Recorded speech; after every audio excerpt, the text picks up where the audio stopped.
Constipation is a sign of good health in Pomeranians. At a given moment, pre-established if you like, I don't much mind, the gentleman turned back, took the little creature in his arms, drew the cigar from his lips, and buried his face in the orange fleece. For it was a gentleman, that was obvious. Yes, it was an orange Pomeranian. The less I think of it, the more certain I am. And yet, but would he have come from afar, bareheaded in sand shoes, smoking a cigar, followed by a Pomeranian? Did he not seem rather to have issued from the ramparts after a good dinner to take his dog and himself for a walk, like so many citizens, dreaming and farting when the weather is fine? But was not perhaps in reality the cigar a cutty? And were not the sand shoes boots, hobnailed, dust-whitened? And what prevented the dog from being one of those stray dogs that you pick up and take in your arms, from compassion or because you have long been straying with no other company than the endless roads, sands, shingle, bogs and heather, than this nature answerable to another court, then at long intervals the fellow convict you long to stop, embrace, suckle, and whom you pass by with hostile eyes for fear of his familiarities, until the day when, your endurance gone in this world for you without arms, you catch up in yours the first mangy cur you meet, carry it the time needed for it to love you and you it, then throw it away. Perhaps he had come to that in spite of appearances.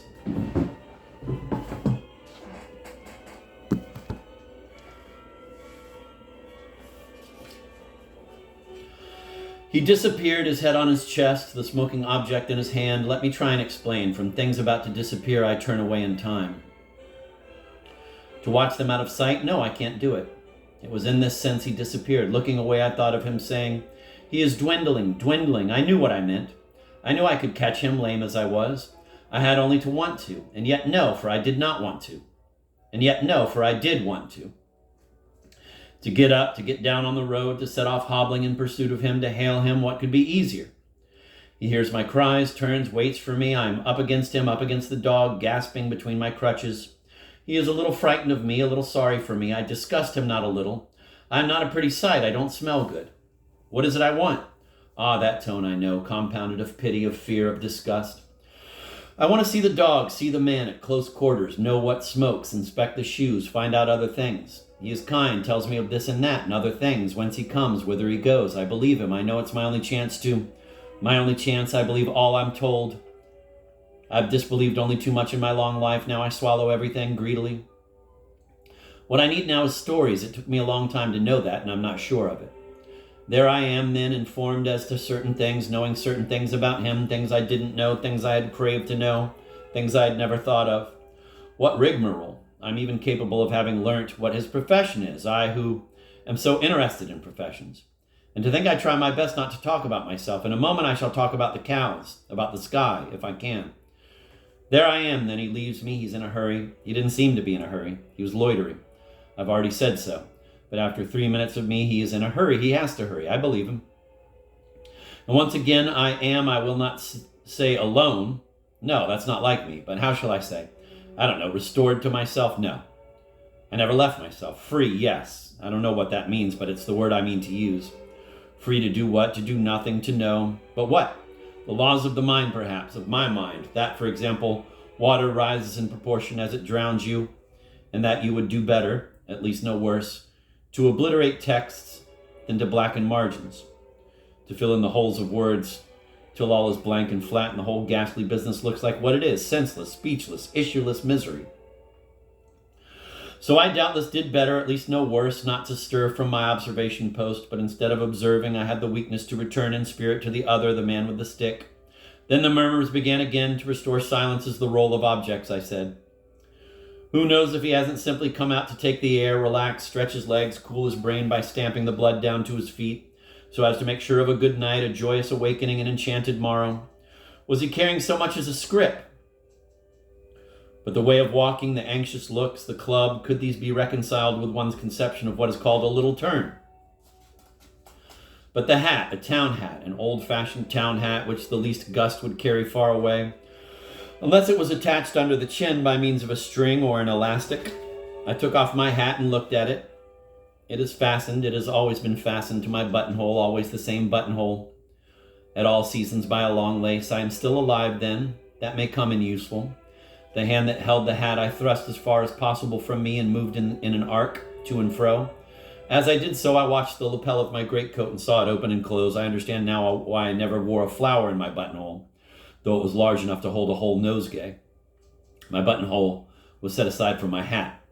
It was my hat that I beflowered. But it is neither of my hat nor of my greatcoat that I hope to speak at present. It would be premature. Doubtless I shall speak of them later when the time comes to draw up the inventory of my goods and possessions, unless I lose them between now and then. But even lost, they will have their place in the inventory of my possessions. But I am easy in my mind, I shall not lose them. Nor my crutches, I shall not lose my crutches either. But I shall perhaps one day throw them away. I must have been on the top or on the slopes of some considerable eminence, for otherwise how could I have been so far away, so near at hand, so far beneath, so many things fixed and moving? But what was an eminence doing in this land with hardly a ripple? And I, what was I doing there, and why come? These are things that we shall try and discover. These are things we must not take seriously. There's a little of everything, apparently, in nature, and freaks are common. And I am perhaps confusing several different occasions and different times. Deep down, and deep down is my dwelling.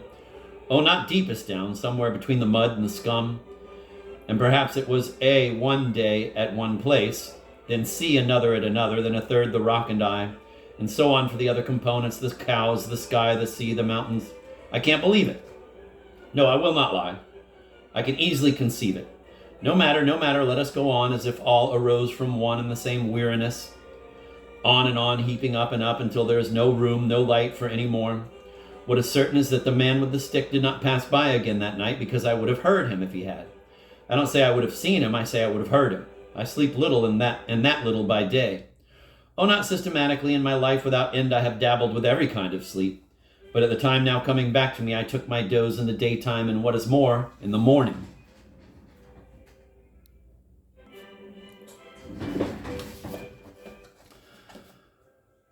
Let me hear nothing of the moon. In my night there is no moon, and if it happens that I speak of the stars, it is by mistake. Now of all the noises that night, not one was one of those heavy uncertain steps, or of that club with which he sometimes smote the earth until it quaked. How agreeable it is to be confirmed after a more or less long period of vacillation in one's first impressions. Perhaps that is what tempers the pangs of death. Not that I was so conclusively, I mean confirmed in my first impressions with regard to wait, see, for the wagons and carts which a little before dawn went thundering by on their way to market with fruit, eggs, butter, and perhaps cheese. In one of these perhaps he would have been found overcome by fatigue or discouragement, perhaps even dead, or he might have gone back to the town by another way too far away for me to hear its sounds, or by little paths through the fields, crushing the silent grass, pounding the silent ground. And so at last I came out of that distant night, divided between the murmurs of my little world, its dutiful confusions, and those so different, of all that between two suns abides and passes away, never once a human voice, but the cows, when the peasants passed, crying in vain to be milked. A and C I never saw again, but perhaps I shall see them again. But shall I be able to recognize them? And am I sure I never saw them again? And what do I mean by seeing and seeing again? An instant of silence, as when the conductor taps on his stand, raises his arms before the unanswerable clamor, smoke, sticks, flesh, hair at evening afar, flung about the craving for a fellow. I know how to summon these rags to cover my shame. I wonder what that means. But I shall not always be in need. But talking of the craving for a fellow, let me observe that having walked between 11 o'clock and midday, I heard the Angelus, recalling the incarnation shortly after. I resolved to go and see my mother. I needed, before I could resolve to go and see that woman, reasons of an urgent nature, and with such reasons, since I did not know what to do or where to go, it was child's play for me, the play of an only child, to fill my mind until it was rid of all other preoccupation, and I, seized with a trembling at the mere idea of being hindered from going there, I mean to my mother, there and then. So I got up, adjusted my crutches, and went down to the road, where I found my bicycle. I didn't know I had one, in the same place I must have left it, which enables me to remark that, crippled though I was no mean cyclist at that period. This is how I went about it. I fastened my crutches to the crossbar, one on either side. I propped the foot of my stiff leg, I forget which, now they're both stiff, on the projecting front axle, and I pedaled with the other. It was a chainless bicycle with a freewheel, if such a bicycle exists. Dear bicycle, I shall not call you bike. You were green, like so many of your generation. I don't know why. It is a pleasure to meet it again. To describe it at length would be a pleasure. It had a little red horn instead of the bell fashionable in your days. To blow this horn was for me a real pleasure, almost a vice. I will go further and declare that if I were obliged to record in a roll of honor those activities which in the course of my interminable existence have given me only a mild pain in the balls, the blowing of a rubber horn, toot, would figure among the first. And when I had to part from my bicycle, I took off the horn and kept it about me. I believe I have it still somewhere, and if I blow it no more, it is because it has gone dumb.